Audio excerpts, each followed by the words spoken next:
They vanished as if they never existed. In 1980, 4 black nuns disappeared during a retreat deep in the Shasta forest, leaving a small Northern California community steeped in grief and suspicion. Among them was Teresa Morrow, a young woman full of faith, the sister of Father Elias. For 28 years, he has carried a wound that never heals, torn between devotion to God and an obsession with his family's loss. But on the anniversary of the tragedy, returning to the site, he discovers something that chills his heart, a hymn echoing from beneath the earth. Who is still alive? Who has died? And why has this secret been hidden for decades? The flickering candlelight casts shadows on the dark wooden walls of St. Agnes of Mercy Church, where the small African-American community of Eldon Hollow has gathered for nearly half a century. Today's service is unlike any other, not for celebration, not for singing, but for remembrance. 28 years have passed since the 4 black nuns vanished during a retreat, and the pain still lingers in every pair of eyes, every quiet glance downward. Father Elias Morrow stands before the altar, his voice heavy and slow, like thick smoke. May God have mercy on the souls of the departed. The congregation responds with a faint amen, lacking the unified strength of decades past. Many have grown old with the memory. Some have carried the loss to their graves.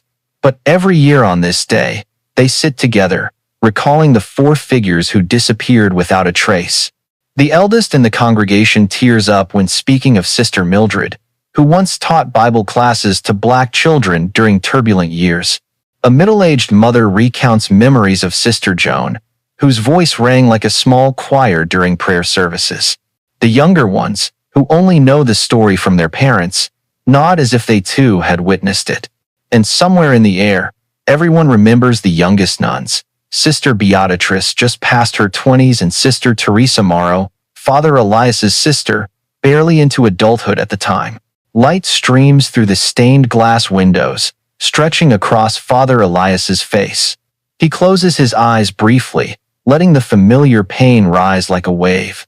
To the congregation, the 4 nuns are a symbol of lost faith. To him, they are the most personal tragedy, a knife through his heart. His sister vanished, along with the belief that a life devoted to God was safe and whole. The service ends, and footsteps shuffle slowly out of the sanctuary, leaving an immense emptiness among the wooden pews. Father Elias lingers, shaking hands, receiving condolences heavy with formality. The pain has lasted so long that tears no longer fall. It's become a ritual. But in their eyes, he still sees a flicker of expectation, waiting for an explanation, a miracle, or at least long overdue justice. When the last person leaves, silence engulfs the church. The wind whistles through the door's cracks, the wood creaks, and Father Elias's heavy sigh blends into a somber prayer. He walks to his office, where an old wooden box waits under the desk. He opens it, revealing faded photographs.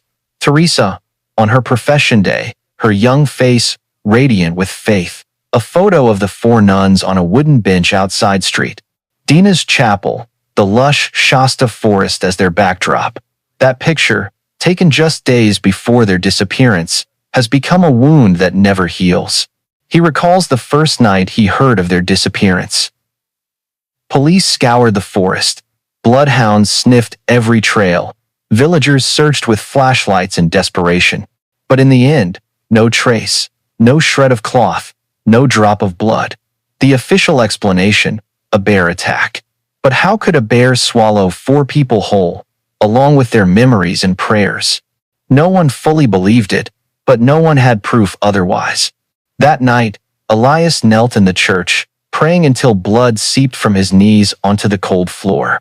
He begged God for a sign, an answer, but for 28 years, there was only silence. At times, his faith wavered, cracking like the walls of an abandoned chapel. Sometimes, he blamed himself. Had he pushed his sister toward this tragedy by encouraging her to take vows? Could she have had a family, a normal life, if not for his fervent, perhaps blind, advice? He grips Teresa's photo, his lips trembling. Lord, if I was blind, please forgive me. But please, Don't let my sister's disappearance be meaningless. The sunset glows through the window. For a moment, a ray of light touches Teresa's face in the photo, making her eyes seem to shine one last time. Father Elias takes a deep breath. An urge stirs within him, a faint call, pulling him back to where it all began, the old chapel, now erased from the map. He tucks the photo into his coat, clutches his rosary, and resolves that this time, he will search to the end. Dear audience, please pause for a moment to subscribe to the channel before continuing with the main story, but only if you truly connect with what I'm sharing here. Leave a comment below to let me know where you're watching from and what time it is. It's fascinating to see people from all over joining us. The road out of Eldon Hollow stretches through quiet fields, where small wooden homes of the Black community stand resilient. Like witnesses to history, decades ago, these homes were sanctuaries for families fleeing the South for freedom and fairness in California. In the community's memory, Street Dina's Chapel was more than a place of worship. It was a shared home where post-service meals were held, where generations sang vibrant African spirituals, where civil rights activists once came to inspire during racially divided years. That's why the nuns' disappearance wasn't just a personal loss. It was a blow to the community's heart. A chapel once alive with song became a symbol of silence. Its wooden pews sat empty. Its cracked walls were abandoned, eventually sold off and quietly erased from the map. People say the history of Black communities is often erased, and in Eldon Hollow, that fear became reality. Father Elias's old sedan moves slowly along the winding road, shadows of pine and cedar streaking across the windshield. The car's radio is silent. He'd removed its fuse years ago. Each curve pulls him deeper into memory. He recalls his sister's final trip, Teresa, eyes sparkling, clutching a worn Bible, promising to pray for him during the retreat. That image freezes there, cut off by a 28-year void. When the pavement turns to dirt, Elias slows down. The familiar landscape has changed. Where a small path once led to the chapel, a heavy iron gate now stands, adorned with cold, ornate patterns. A stark red sign with bold white letters reads, "Private property, no trespassing." A blunt message, leaving no room for memory or community. Father Elias pulls over, gripping the steering wheel. Through the gate's gaps, he sees a stone-paved road stretching into the forest, its edges trimmed with lifeless precision. No trace remains of the old chapel, no small bell tower, no humble white walls, no wooden bench where the final photo was taken, only a vast emptiness of memory. He steps out, his shoes crunching on the dry earth.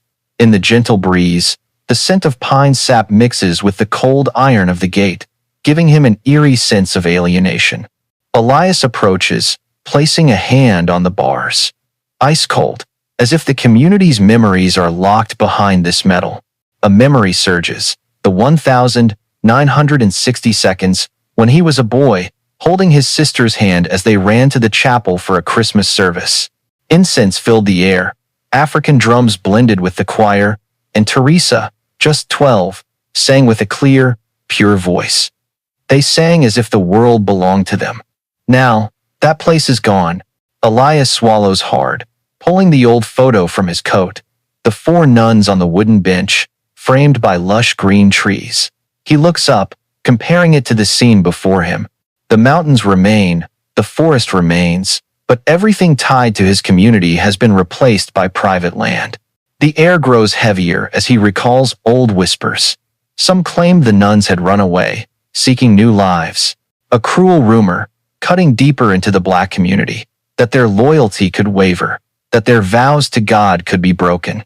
Elias had stood at the pulpit many times to dispel those doubts, but today, facing this void, the 28 years of silence feel like an unresolved accusation. He sighs, looking through the fence. The urge from this morning, the faint call that drove him from Eldon Hollow grows stronger. Something unexplained lies in that earth, a truth still trapped. Elias makes the sign of the cross, whispering, "If this is your will, Lord, show me the way." At that moment, a strong gust rustles the trees. The leaves murmur echoes like a chorus, reminiscent of the chapel's old hymns. Elias freezes, a chill running down his spine. This is no coincidence. Though his mind insists it's imagination, his heart whispers, something waits beyond that gate. He grips the photo tightly, then returns to the car. The rearview mirror reflects his pensive but resolute face. This journey is no longer mere nostalgia. It's a quest for truth, for justice, and perhaps for the faith he's long felt waver.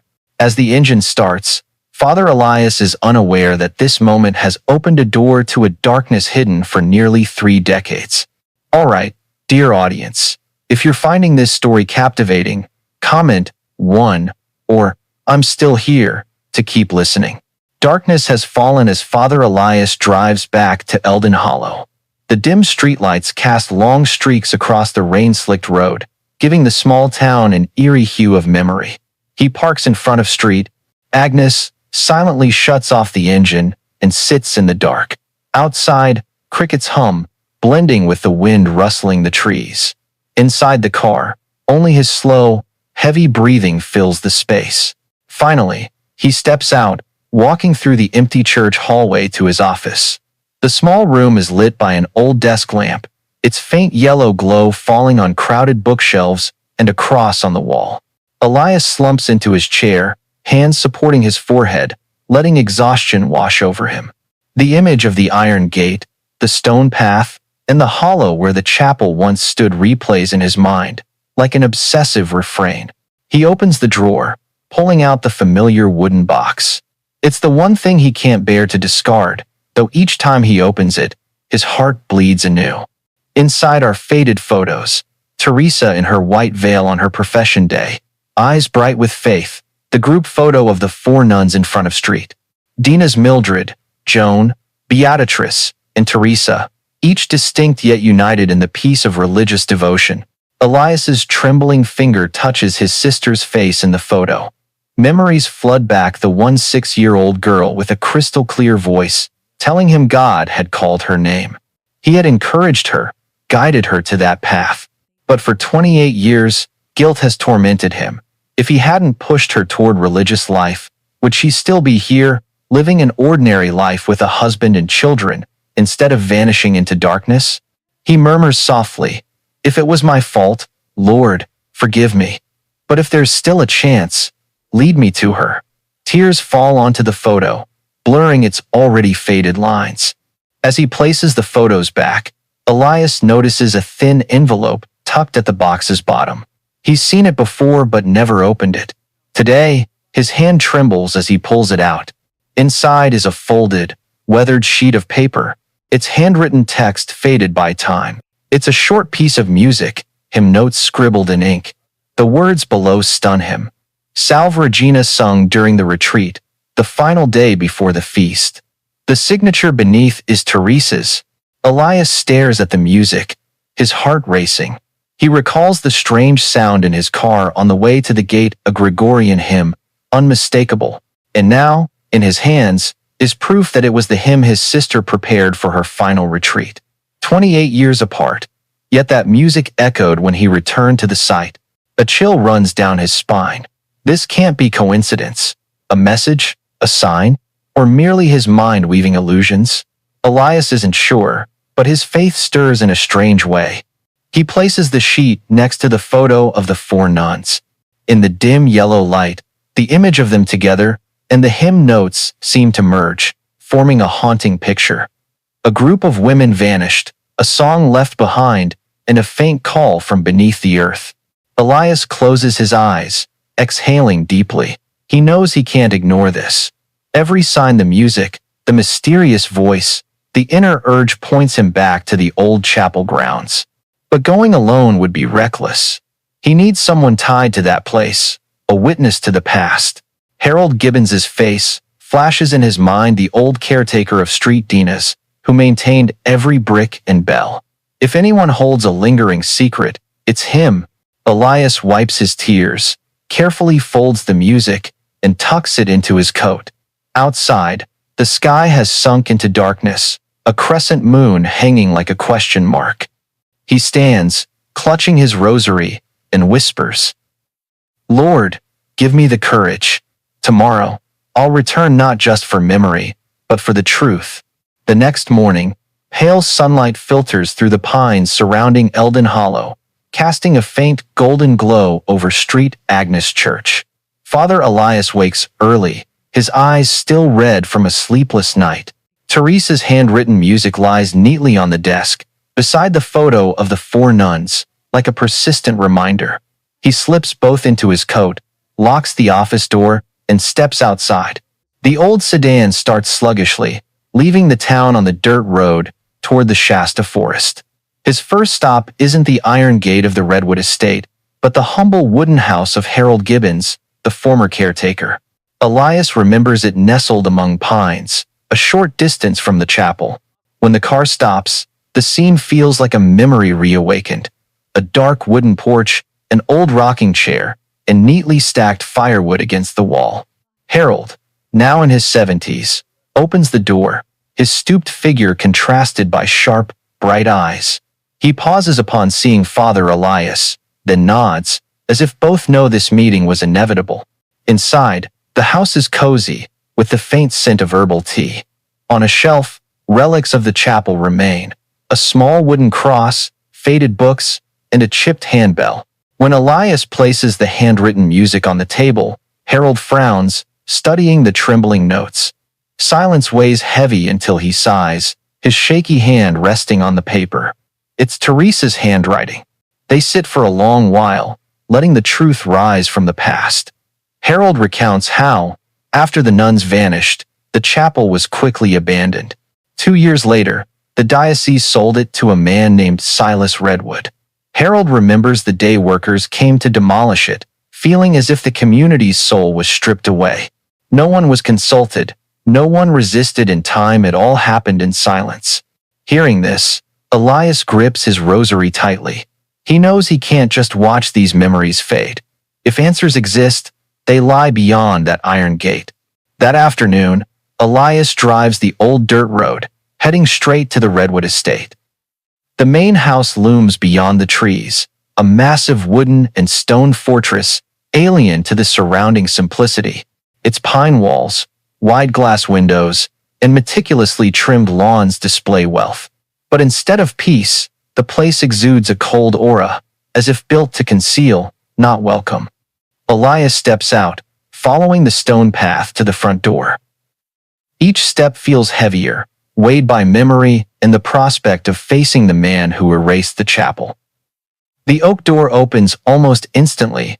Before him stands a tall, robust man with neatly combed silver hair, holding a leash tethered to a German shepherd. His eyes scan Elias's black cassock, shifting from indifference to irritation in a moment. No words are needed. Hostility is clear. In the quiet courtyard, the wind through the leaves feels heavier. Redwood doesn't hide his annoyance at a priest standing at his door. With broad shoulders and a tight grip on the leash, he radiates the air of someone who tolerates no intrusion. Elias offers a faint smile, trying to stay calm. He introduces himself and mentions St. Agnes Church. The response is a cold stare. Redwood stresses that this is private property. With no reason for a priest to knock, the air thickens between them, as if the community's past and this wealthy man's present are clashing in silence. In that moment, Elias can't shake the feeling that the man before him is more than a landowner. Something in his eyes, his brusqueness, the way he dismisses the chapel as a nuisance, it tightens Elias's chest. Elias bows slightly, apologizes for the disturbance, and steps back. The heavy oak door slams shut, leaving him alone on the steps, the wind chilling his neck. He walks back down the stone path, a sense of being watched from an upstairs window making him shudder. Back in the car, Elias rests his hands on the wheel but doesn't start the engine. His gaze lingers on the trees where the chapel once stood. For the first time in years, he feels it clearly. The truth isn't in rumors but hidden behind those wooden and stone walls. And Silas Redwood may be the key or the lock keeping it shut. The old sedan rolls away from the iron gate, leaving behind the imposing house with its silent windows watching every move. Father Elias drives slowly along the winding mountain road, a restless unease stirring within him. The encounter with Silas Redwood offered no answers, only a lingering sense that something is concealed behind those stone walls, and he had just brushed against its thin veneer. The road narrows, hugging the hillside, with pine shadows stretching across the wet pavement. The day is fading, the last light filtering through the leaves, painting the scene in burnished red. Elias turns on the radio to fill the silence, but the screen stays dark. He recalls pulling its fuse years ago. The old radio is broken, he rarely touches it. Then, suddenly, a melodic hum fills the car, like a distant echo of a choir. The music flows slowly, each note steady, like drops falling into his mind. Elias grips the wheel, eyes wide. He recognizes the melody instantly, Salve Regina, the hymn from Teresa's handwritten sheet last night. The sound isn't like a typical radio broadcast. It carries a ghostly quality, blending human voices with an echo from a deep abyss. At times, it's clear as if sung beside him. At others, it fades as if sinking into the earth. Elias pulls over, heart pounding. He flicks the radio on and off, but the sound persists, unbound by any controls.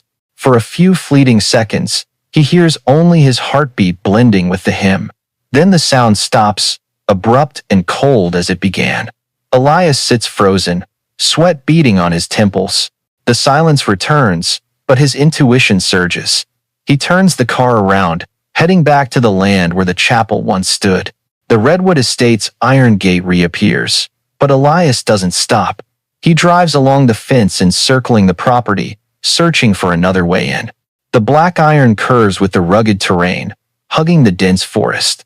Elias steps out, walking along the fence, eyes scanning for gaps. His shoes sink into the damp earth, dry leaves crunching underfoot. He recalls the old photo of Teresa and the nuns on the wooden bench beside a large oak. If any landmark remains, it's near that spot. The wind whistles through the trees, carrying the scent of pine sap and damp earth. Elias pauses when he spots a patch of artificial landscaping, neatly trimmed bushes, out of place in the wild forest. His eyes catch a glint of metal. Stepping closer, parting the branches, he freezes. An iron ventilation grate lies flush with the ground, rusted but sturdy. Its ornate edging suggests it's been there for decades, not a modern design. Elias kneels, placing a hand on the cold metal. For a moment, he hears only the wind through the bars. But then, from deep below, a faint sound emerges. Again, at first, he thinks it's his imagination. But slowly, it forms a melody, long, wavering notes, broken, then turning into a hoarse cough. Elias leans back, his heart stopping. Someone is down there. It's no mistake. He calls out softly, but the singing continues, innocent yet haunting, as if the singer doesn't hear him. His body trembles. He pulls out his phone, fumbling to dial emergency services. His voice shakes as he reports, a voice singing from beneath the ground, at the Redwood Estate, where the chapel once stood. He admits to trespassing, pleading, "Please send someone now. I believe someone is trapped." Hanging up, Elias sits on the ground, eyes fixed on the grate. The sound has stopped, leaving only the forest's murmur. But he knows someone is there, a living soul, buried with a secret redwood once hidden. Darkness falls, enveloping the forest. Elias grips his rosary, each bead rolling through his fingers like the anxious beat of his heart. He whispers a prayer, for himself and for the voice that rose from the darkness. Dear audience, are you still with me? Take a moment to relax, maybe grab a glass of water, and keep listening to this gripping story. Comment 1 if you're finding it intriguing. Don't forget to subscribe. The distant wail of police sirens pierces the quiet Shasta forest night. Father Elias stands by the roadside, clutching his rosary, his heart pounding with tension. Headlights flash through the darkness, sweeping across the trees, until a Shasta County patrol car stops behind his sedan. 2 officers step out. One, with graying hair and a sturdy build, has calm but wary eyes. The other, younger, broad-shouldered, moves with quick precision, his gaze sharp like a soldier's. They introduce themselves as Williams and Reynolds. Elias steadies his voice, recounting everything from the hymn on the radio to the hidden vent. He admits to breaking a section of the fence to enter. Williams nods, stern but not reproachful, saying, "If someone's down there, their life matters more than trespassing." As they prepare, a rattling pickup truck arrives. Harold Gibbons steps out, a heavy coat thrown over his shoulders, his weathered face set but eyes blazing. He confirms to the police, in his 20 years tending street dinas, he never saw a basement or tunnel. The vent's existence chills him. If something's down there, Harold sighs, it was built after Redwood bought the land. Williams leads the group through the broken fence. They weave through dense bushes to the patch of artificial landscaping. A low moon rises, its silver light casting an eerie glow over the scene. Elias kneels, brushing aside branches, revealing the old iron vent. Williams shines his flashlight, its beam piercing the grate, illuminating a dark shaft. He signals for silence. They hold their breath. At first, only the winds whistle. Then, a faint sound rises from the depths, a trembling, broken note of Salve Regina. Fragile, as if fading, but unmistakably real. Reynolds shudders, his eyes flashing in the light. Williams whispers, "That's a human voice." And it's weak. A hoarse cough follows the melody, lingering painfully, making Elias clutch his chest. He recognizes the familiar tone, worn by time and suffering, his sister's voice. The air grows thick, every falling leaf ringing like a bell. Williams lowers the flashlight, his voice low. Whoever it is, they need saving. But the only way is through Redwood. They return to the cars, driving to the main house. Headlights illuminate the perfectly trimmed garden, reflecting off tall glass windows hiding an unnatural stillness. Redwood emerges from a side entrance, leading his large German shepherd, his athletic frame tense, his face icy. Seeing the group with police, he pauses, then strides forward, his voice booming like thunder. "What are you doing on my land?" Williams introduces himself, stating clearly, there's evidence of someone trapped underground, and they need to investigate. Redwood laughs sharply, his eyes flashing with anger. He insists no one is there but him and his dogs, that it's just a drainage system. But when Williams mentions the voice from the vent, Elias catches a flicker on Redwood's face, a twitch at the corner of his eye, before he masks it with defiance. The air crackles like a storm about to break. Redwood snaps each word, refusing a search without a warrant. Williams remains calm, stressing it's a life or death emergency. But Redwood only tightens his grip on the leash, the dog growling, its fur bristling. Elias stands back, watching the confrontation. He sees it clearly, not just a man defending property, but fear of exposure. Redwood isn't just hiding a basement, he's hiding a truth. To avoid escalation, Williams signals a retreat, promising to return with a warrant. Redwood gives a cold nod, turns, and slams the oak door, the sound reverberating like a hammer strike. Back at the car, Williams whispers to Elias and Harold, "We'll get the warrant. Something's wrong here." Elias nods, grateful, but his mind is haunted by the voice from below. It wasn't an illusion, it was a cry for help, and he can't let it fade into silence again. Dawn breaks over Eldon Hollow in a cold, misty light, blanketing the town. Father Elias barely slept. All night, in his small room by the church, the broken hymn from the vent echoed in his mind, pulling him back to the forest. When his phone rings, announcing a judge has signed a search warrant, he knows the moment of truth has come. A convoy of police cars gathers at the Redwood Estates entrance. Red and blue lights flash, reflecting off the iron gate, turning it into a symbol of the looming conflict.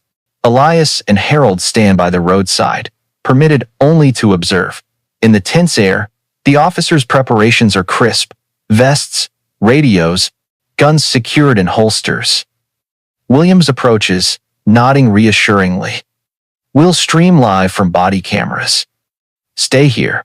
The team advances. The front door opens after Redwood's furious protests, but no one backs down. Officers search every room, from the plush-carpeted living room to the concrete basement. Everything is tidy, clean, unremarkable. Redwood sits in a chair, his eyes dark, lips tight, but his hands on his knees tremble slightly. When the house search yields nothing, Williams signals a shift. They follow a narrow dirt path through the pines, toward the land where the chapel once stood. The path winds, daylight casting dappled shadows on the ground, as if the forest itself hides something. After a long trek, a shed appears. Low, weathered, its tin roof spotted with rust. It stands alone in a clearing. Redwood scoffs, insisting it's just for gardening tools. Williams doesn't respond, only signals the team to enter. Inside, the space is dim, the air thick with the smell of mildew and rotting wood. Tools hang haphazardly on the walls, buckets, shovels, a lawnmower. Everything seems ordinary, except for one detail. The wooden floor echoes with a hollow sound when an officer accidentally drops a heavy wrench. The sharp noise reverberates, as if falling into a void. Reynolds kneels, tapping the floor. The echo confirms the suspicion. Something lies beneath. Everyone freezes. Williams leans down, shining his flashlight closely. In the center, the planks are noticeably newer. They're with less faded, not perfectly aligned with the rest. They begin prying them up. Each board snaps loose with a creak, revealing a dark gap. From that gap, cold air rises, carrying the damp scent of earth mixed with a pungent, stale odor, reminiscent of long-buried darkness. Beneath the final planks, a staircase appears. Rough stone steps, carved directly into the earth, descend into a deep blackness. Wooden beams brace the walls, their surfaces worn as if they've stood for decades. Williams shines his light down, but the beam fades, unable to reach the bottom. He turns to Redwood, his voice firm, demanding a key if there's a locked door below. Redwood sits motionless, his face pale, lips twitching without forming words. Another officer searches near the staircase and finds a small nook in the wall, concealing an old iron key, green with age. The lock screeches as the key turns, the grating sound of metal echoing underground. The heavy wooden door swings open, its hinges groaning like a beast awakened. Darkness pours out, thick as smoke, swallowing the daylight above. Williams and Reynolds switch on their tactical lights and descend slowly. The body cameras stream live to the phone Elias holds outside. His heart pounds as the lens pans down each step into a narrow corridor with rough stone walls and a low ceiling. Water drips somewhere, its echo steady and rhythmic. The tunnel stretches, winding like a snake hidden beneath the earth. The deeper they go, the thicker the air, damp and heavy, the stench clinging to their chests. After several minutes, the camera stops at another wooden door, weathered and scratched. Reynolds presses his ear to it, then signals for silence. From behind the door, a faint sound rises, trembling, broken, but unmistakable. Salve Regina, a weak voice, like the last breath of a soul. Outside, Elias's eyes widen, his throat tightening. He whispers his sister's name unconsciously. All right, dear audience, if you're finding this story captivating, comment 1, or I'm still here to keep listening. The hinges wail like a lament as the heavy wooden door is pushed open. Flashlights tear through the darkness, illuminating a deep void. It's not a crypt, nor a storage room, it's a crude underground chamber. Its stone walls cold, its low ceiling oppressive to anyone trapped within. The air is thick with the smell of decay, mingled with the odor of a human body confined for years. William steps in first, gun lowered, his light sweeping every corner. Reynolds follows, the camera on his chest trembling with his rapid breaths. The footage on Elias's screen leaves him and Harold breathless. In the room, they see a thin mattress on the stone floor, a rusted bucket, and a low table with wood scraps carved into crosses. On the walls, scratched engravings stand out, prayers, symbols of faith, all etched by desperate hands clinging to hope. In the corner, a figure huddles on the mattress. The light settles, revealing a gaunt, emaciated face, skin stretched over bones. Silver-streaked hair is cropped short, lips cracked, skin ashen from years without sunlight. But in those half-closed eyes, a faint spark of life remains. Williams kneels beside her, calling softly to avoid startling her. Her eyelids tremble, then open slowly. A clouded gaze flickers between consciousness and delirium. In a rasping breath, she whispers a name. Reynolds lowers the camera to capture the sound clearly. Teresa, Teresa Morrow. Outside the car, Elias stares at the screen, his body rigid. The whisper pierces him, both a dagger and a miracle. His lips tremble, but no words come. Tears well up, blurring the image. Harold places a calloused hand on his shoulder, squeezing gently, but no gesture can contain the shock surging through the man. In the underground room, Williams signals for medics. Reynolds offers a small water bottle, but Teresa can only manage a few sips, her throat parched. Her skeletal hand clutches a crude rosary, strung from broken wood and torn cloth. She refuses to let go, as if it's the only thread tying her to God and existence. Williams gently asks if anyone else is there. Teresa's teary eyes drift to a dark corner. The flashlight follows, and the group freezes. On another mattress lies a skeleton, partially covered by a thin blanket. The brittle bones are fragile, but a worn cross ring clings to one finger.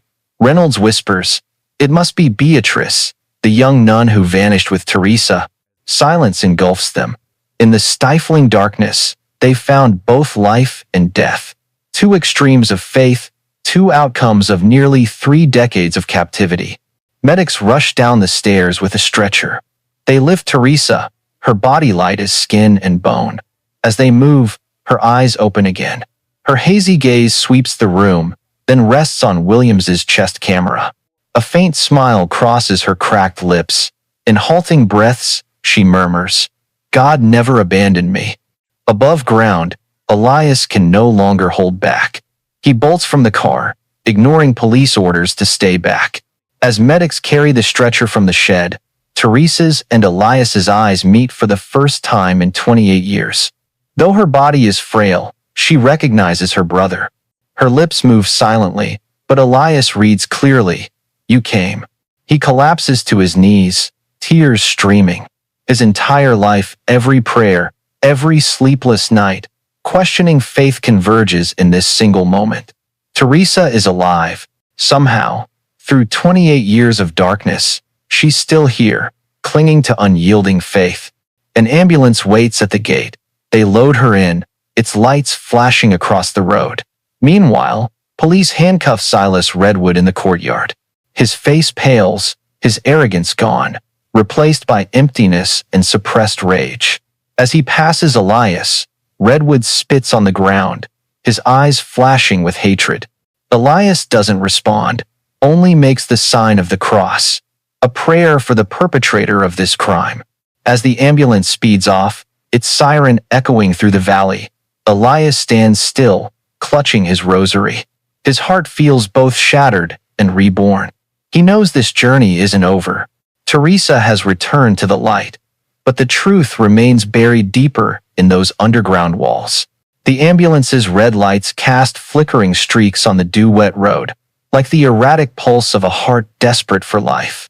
Elias follows closely, his trembling hands gripping the wheel. Each siren wail echoes in the valley, as if his own heart is being torn from his chest. Harold sits beside him, silent, his eyes fixed on the vehicle ahead, as if fearing that losing sight of it would make everything dissolve into a nightmare. The town hospital emerges, its harsh white lights stark against the dark hills behind.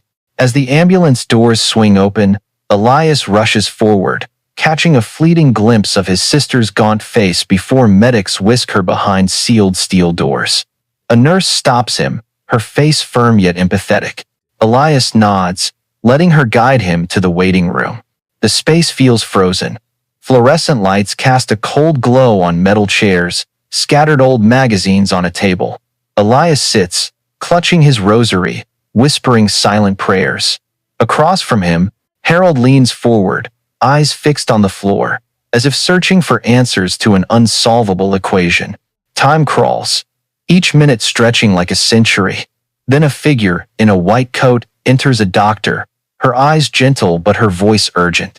Elias hears each word like a blade. Severe malnutrition, poorly healed fractures, weakened immune system, eyes sensitive to light, a body so fragile that a small shock could end it. But she's alive. She's still fighting. Elias's chest tightens, but for the first time in decades, the pain mingles with hope. He nods, barely hearing the rest. One thought echoes. Teresa is still alive. When the doctor leaves, the room falls silent again. Elias leans back against the wall, closing his eyes, picturing his sister's face before she vanished, eyes bright with faith, a radiant smile on her profession day. That image contrasts with the frail body now in intensive care. He wonders how many nights she cried in the dark, how many times she wanted to let go. But the crude rosary of wood and cloth proves she never let go of faith. A phone's ring breaks the silence. Elias startles, seeing Deputy Williams's name on the screen.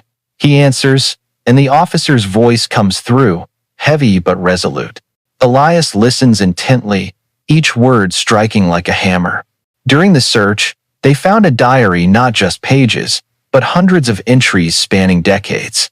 From the first lines, hatred is clear. Redwood wrote of a warped childhood, a mother who left, a grandmother who became a nun, strict and cruel in God's name. From that, he nursed in boundless resentment toward the church, toward nuns, seeing them as betrayers who abandoned their roles as mothers and destroyed families. Elias grips the phone, blood rushing to his face. He feels fury surge, but also a deep sadness. A twisted soul had unleashed hell on his sister, on the entire community. Williams continues, the diary details the 1,980 kidnapping. Redwood stalked the 4 nuns for months, waiting for their secluded retreat to strike. He posed as a friendly neighbor, offering tea and pastries laced with sedatives. Mildred and Joan collapsed first. Beatrice and Teresa fought, but not in time. Teresa nearly escaped, only to be knocked unconscious. Redwood then took them to the bunker, erasing all traces from the chapel, burning their belongings. When police arrived, only empty walls remained.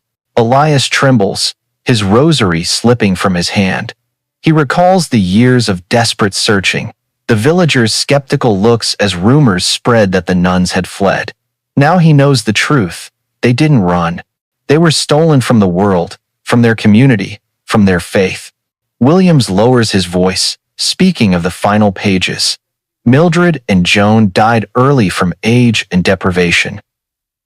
Beatrice survived nearly a decade, then succumbed to untreated illness. But Redwood wouldn't let Teresa die. He was obsessed with her, punishing yet preserving her as proof of his dominance. The diary hints at prolonged abuse, physical and mental. Elias chokes, nausea rising. He can't fathom the pain his sister endured, yet he sees something else, Teresa's extraordinary strength. She survived, sane, still whispering, God never abandoned me. If faith could endure 28 years of darkness, it's not just faith, it's a miracle. Williams ends with a promise. The case isn't closed. Redwood will face justice, and the full truth will come to light. Elias responds softly, his voice breaking, thanking him. When the call ends, the room falls quiet. Harold looks up, meeting Elias's gaze, both knowing what they heard wasn't just a report, it was a call to face the end. Elias picks up his rosary, gripping it tightly, and whispers, God's timing. Perfect. Always perfect. At the hallway's end, the ICU door opens. A nurse steps out, gesturing to Elias. It's time to see his sister again. The nurse leads him through a stark white corridor, fluorescent lights reflecting off glossy tiles, mirroring Elias's steps like fragments of scattered memory. The antiseptic smell is sharp, cold, but his heart pounds fiercely, burning with anticipation. Each closed door he passes holds silent fates, but he's drawn to one room alone. The ICU door opens, a rush of cool air carrying an even stronger sterile scent. In the quiet room, only the hum of a ventilator, the steady beeps of a monitor, and faint green flickers on a screen mark a fragile rhythm between life and death. Elias pauses at the threshold, his breath catching. On the bed lies Teresa, no longer the radiant young woman of memory, no longer the bright-eyed figure in the old photo. Now, she's a frail form, bones protruding, skin nearly translucent under the hospital lights. Her sparse silver hair and gaunt face bear the scars of time, but her eyes, those eyes still hold a faint, flickering light, like a candle in the wind, never extinguished. Elias approaches slowly, his gloved hands clenching, then trembling as they relax. He doesn't know whether to offer a greeting, an apology, or simply stand as a witness to this miracle. Finally, he sits on the metal chair beside the bed, bowing his head low. A faint whisper rises, fragile as a breeze. Elias looks up, seeing Teresa's lips move. Her voice is weak but clear, calling his name. Just one word, but it shatters the 28-year wall of silence. Elias. Tears flood his eyes. He takes her bony hand, feeling its cold, calloused skin, etched by the darkness below. He squeezes gently, trying to share a fraction of strength, the warmth of the faith they once shared. Teresa's gaze locks onto his, trembling but unwavering. In her eyes, Elias sees no blame, no despair, only steadfast faith rising above all. Her lips move again, whispering that God never left her.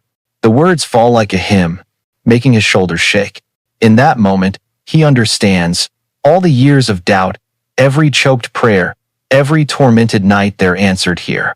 She is living proof that faith can endure the cruelest dungeons. A nurse enters, checks the machines, and slips out quietly, leaving the siblings alone. Elias whispers brief words, an apology, a promise to never leave her again.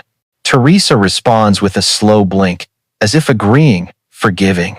The monitor's light reflects on her face, highlighting her gaunt features, but to Elias, it's the most beautiful sight he's ever seen. A miracle not in the blaze of daylight, but in the quiet survival through darkness. Time slows, almost still. Elias kneels by the bed, his rosary beads sliding through his fingers, his whispered prayers blending with the monitor's steady beeps. No sermon, no prayer can capture this. Only presence remains, a brother, a sister, and the faith that held them together after nearly 30 years apart. When the nurse returns, signaling the visit's end, Elias nods, leaning down to kiss his sister's hand lightly. He stands, stepping back, his eyes never leaving her face. As the door closes, he sees Teresa's faint smile, her lips trembling to form one word, brother. The door shuts, and Elias stands in the hallway, leaning against the wall. He exhales heavily, a weight lifting from his chest. His eyes are still wet, but for the first time in 28 years, the tears aren't just for loss. They're tears of joy, of miracles, and of a promise that darkness will never overcome light. The hospital corridor stretches endlessly, fluorescent lights highlighting tiny cracks in the tiles, like the lines of a palm foretelling an unsettled fate. Elias stands, back against the wall, still feeling the warmth of his sister's hand in his, though he left her room minutes ago. He closes his eyes, letting his breathing slow, but the monitor's beeps echo in his mind like a fragile bridge between life and memory. Harold waits at the hall's end, his face a mix of relief and worry. As Elias approaches, they exchange no words. None are needed. Both know the reunion is only the beginning, and the old shadows still linger, unyielding. Elias's phone buzzes, startling him. Deputy Williams's name flashes on the screen. He answers quickly, stepping away from the crowded hall to a quiet corner near the emergency stairs. The officer's voice comes through, low but clear, carrying the weight of the investigation. They've studied the diary further. It's not just pages of hatred or a sick recounting of the four nuns' ordeal. Among the stained pages, officers found a sketched map, tunnels extending from the main bunker where Teresa was found. Those tunnels seem to lead to other rooms, some unexplored. A chill runs down Elias's spine. Other rooms. The thought plants a new unease. What else lies hidden in those chambers? Other people? Victims unknown? Williams continues, his voice dropping as he mentions more detailed entries. Redwood wasn't fixated only on the 4 nuns. He wrote of an enduring obsession with nuns from other parishes, pages mixing delusions and unfinished plans. Some entries describe him secretly watching, noting routines, even prayer times of nuns he never touched, as if the threat never left those pages. Elias presses the phone to his ear, each word striking like a hammer. He wonders how many people brushed against danger unknowingly. How many lives were threatened without ever speaking out? Williams says they're preparing for a new search. The court order has been expanded, allowing them to excavate the entire Redwood property, searching every inch for traces in unopened bunkers. This time, they seek not just the truth for the 4 nuns, but for anyone else the darkness may have swallowed. Elias listens silently, his own breathing echoing through the phone. He knows this isn't the end. The truth he's grasped is only the surface. The diary's pages remain open, and the darkness below still holds confessions yet to be revealed. He glances at the glass door opposite, reflecting his image, a man with graying hair, weary eyes, but a burning faith. That faith is no longer just for God, but for the duty to continue. Teresa survived, but justice for the departed remains unpaid. Harold steps closer, his eyes bright as he sees Elias gripping his rosary. No questions needed. Harold knows the news carries weight. Elias nods slightly, signaling more lies ahead. Outside, the California night stretches wide, but in Elias's heart, a faint light has ignited. Though darker depths await, he knows the path forward isn't his alone. It's a journey for a community, a memory, and a faith that never fell. Dawn casts a gray haze over the Shasta Trinity forest as police cars stop before the Redwood Estate's closed iron gate. The red and blue lights shimmer through thick fog, giving the sense that the land is sealed by a cold, stern glow. Last night, Redwood was detained. Today, only earth, stone, and buried secrets remain. Officers set up barriers, bringing drills, exploration cameras, and geological surveyors. The court order permits them to dig, leaving no ground untouched. As the drill's engine roars, Elias, watching from Harold's car, feels his heart tighten. He's no longer the one holding the light in the bunker, but his heart beats with each strike of the drill, each clang of metal on stone. The shed where the first staircase was found becomes the starting point. Forensic officers lower lights down the stone steps, tracing the old tunnel, then begin searching for the branching paths hinted at in the diary. It doesn't take long to find a false wall, hastily covered with cement, as if meant to conceal another passage. When the wall is broken, a damp, musty gust rushes out, carrying the sour smell of rotting wood and something heavier, the scent of time held captive. Inside is a dark, narrow, cramped corridor, its wooden supports creaking as light sweeps across them. Each step echoes long and low, as if the earth itself is whispering back. The corridor leads to a small room, its ceiling low, its earthen walls rough. In the corner, a moldy wooden table holds the hardened drips of candle wax, and on the dirt floor, a pair of worn-out sandals lies scattered. Officers bag them as evidence, but Elias, watching the live feed, feels a stab in his heart. He knows exactly who they belong to. They don't stop there. Another tunnel branch is found, longer, deeper. The path is treacherous, with collapsed sections requiring additional bracing to prevent cave-ins. When light reaches the end, a dark wooden door appears, its iron lock rusted. It takes a crowbar to pry it open. The door reveals a larger room, bearing clear signs of prolonged use. An iron bed frame, rusted chains fixed to the wall, dark stains that need no testing to guess their nature. On a table, an old Bible remains, its cover peeling, pages stained. An officer flips it open, revealing scribbled notes on the margins, pleas, prayers, written in a trembling hand. The room seems to freeze. The silence through the live feed speaker chokes Elias. He doesn't need words. The frantic handwriting alone tells him this was where a soul cried out in darkness, unheard. The search team presses on. Redwood's diary indicated at least 4 holding rooms. They uncover more hidden corners, a flooded chamber, icy water mixing fish and bird bones with small human fragments, another with traces of crude tools, as if someone was forced to labor underground. Each discovery twists like a knife in Elias's heart. He sits motionless, eyes glued to the screen, his trembling hands clutching his rosary, silently praying for each soul revealed from the darkness. Harold sits beside him, somber, his hand firm on Elias's shoulder, a reminder that he's not alone. By late morning, the forensic team reports finding scattered human bones, their identities unconfirmed. They could belong to the lost nuns, or possibly other victims. Each evidence bag brought up from the tunnels is carefully sealed, but to Elias, they're like tiny coffins, adrift among the living. The sun climbs higher, its light filtering through the trees, but the Redwood estate remains cloaked in gloom. Elias understands the search will stretch on for days, perhaps weeks. Each layer of earth unearthed doesn't just hold crimes. It's the dust that smothered a community in silence for nearly 3 decades. As he looks away from the screen, Elias whispers a prayer. May God receive the forgotten souls, and may his light reveal all that remains hidden. Afternoon casts a faded golden glow over the hospital roof, stretching shadows like lingering memories that refuse to fade. Elias sits in the waiting room, rosary beads rolling steadily through his fingers. When the door swings open, Deputy Williams steps in, his face heavy. Without introduction, Elias knows he brings another piece of the truth unearthed from the ground.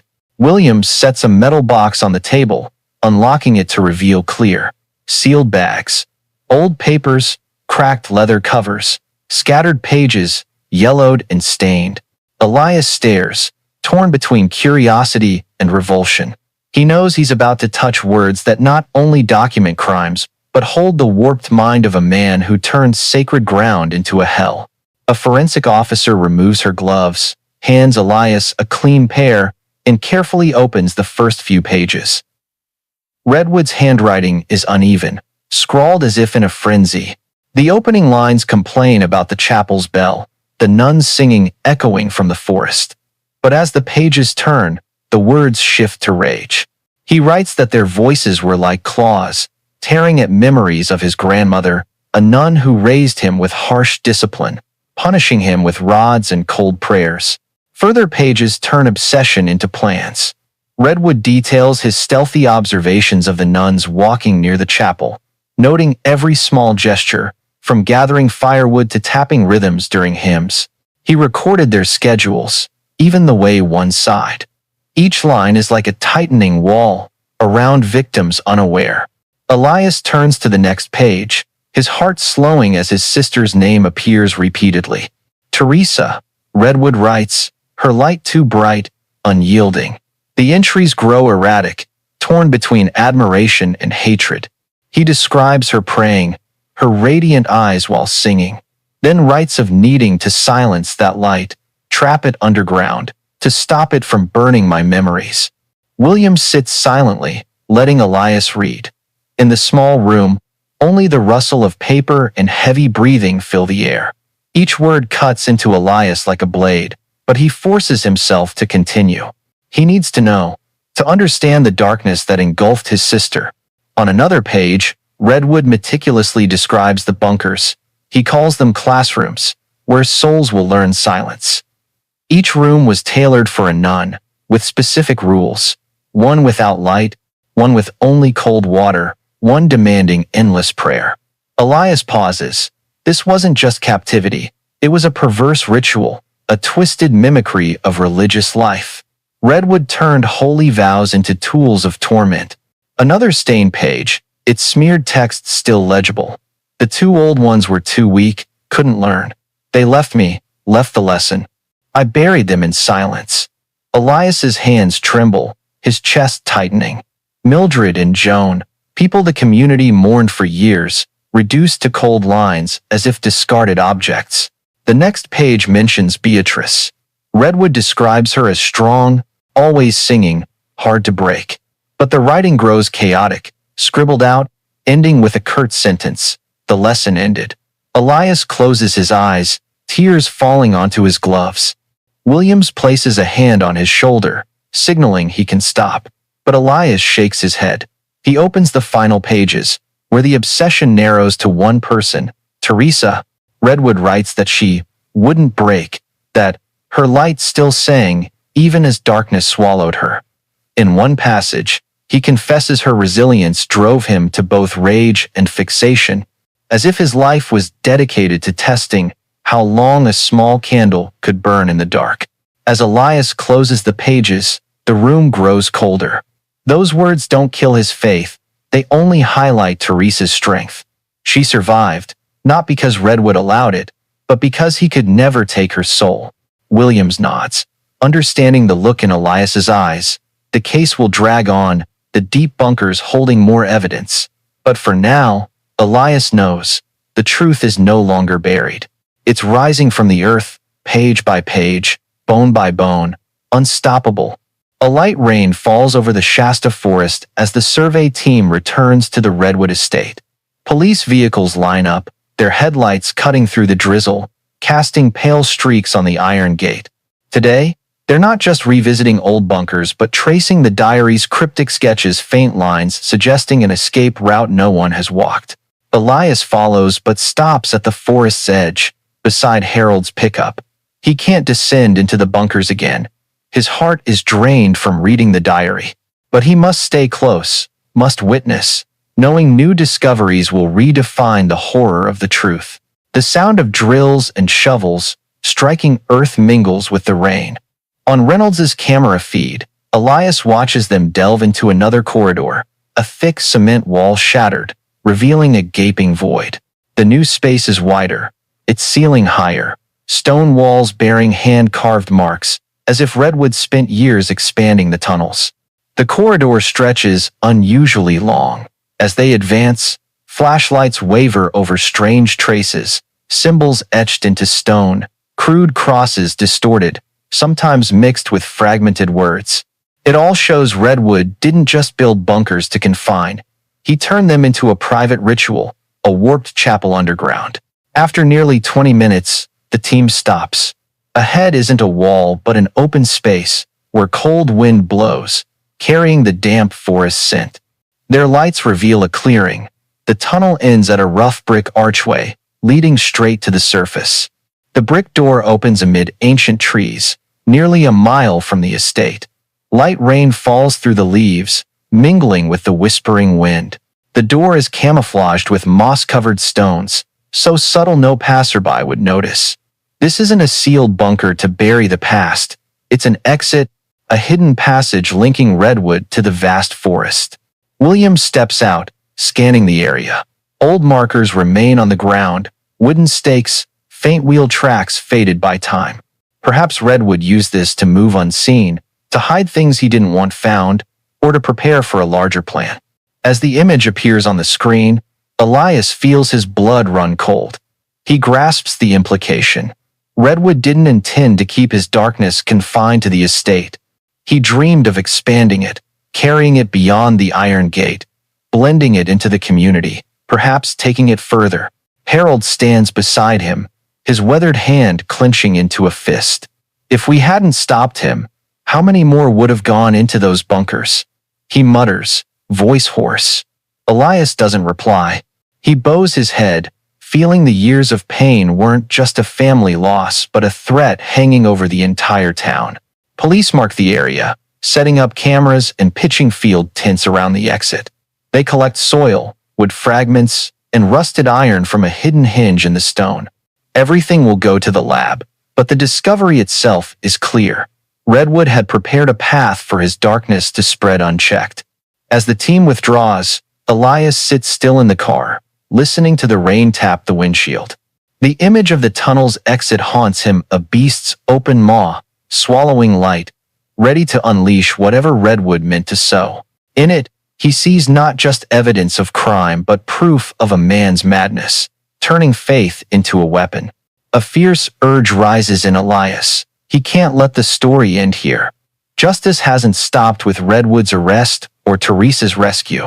There are still nameless victims, uncalled shadows, and most importantly, a community needs to know the place they once prayed in was turned into a network of dungeons.